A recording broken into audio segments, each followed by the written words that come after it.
Bismillahirrahmanirrahim, da sunan Allah mai rahama mai jin kai.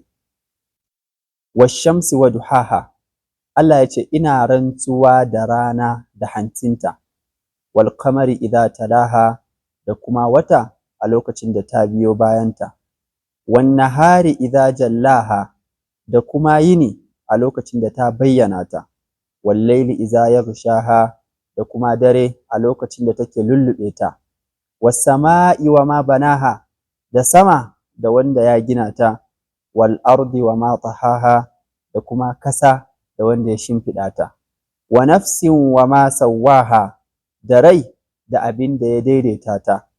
Allah yana rantsuwa da wa'annan abubuwa gaba ɗaya. Sai Allah ya ce fa alhamaha fujuraha wa taqwaha, sai ya kimta mata fajircinta da takawanta da shiryansa, wato a cikin wannan rai. Qad aflaha man zakkaha, hakika duk wanda ya tsarkake ta ya rabauta.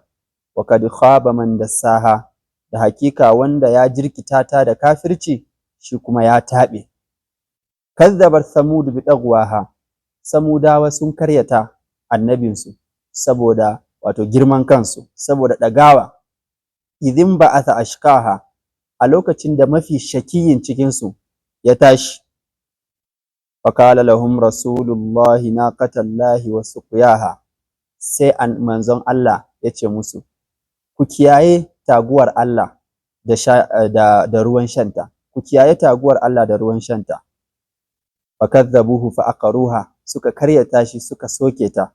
Fadamdama alaihim rabbuhum bi dhanbihim fasawwaha, saboda haka sai ubangijinsu ya yi musu lugudai na azaba saboda zunubansu. Wala ya khafu fasawwaha, kuma ya daidaita ta. Wala ya khafu ukubaha, kuma baya tsoron abin da zai biyo bayan faruwan haka.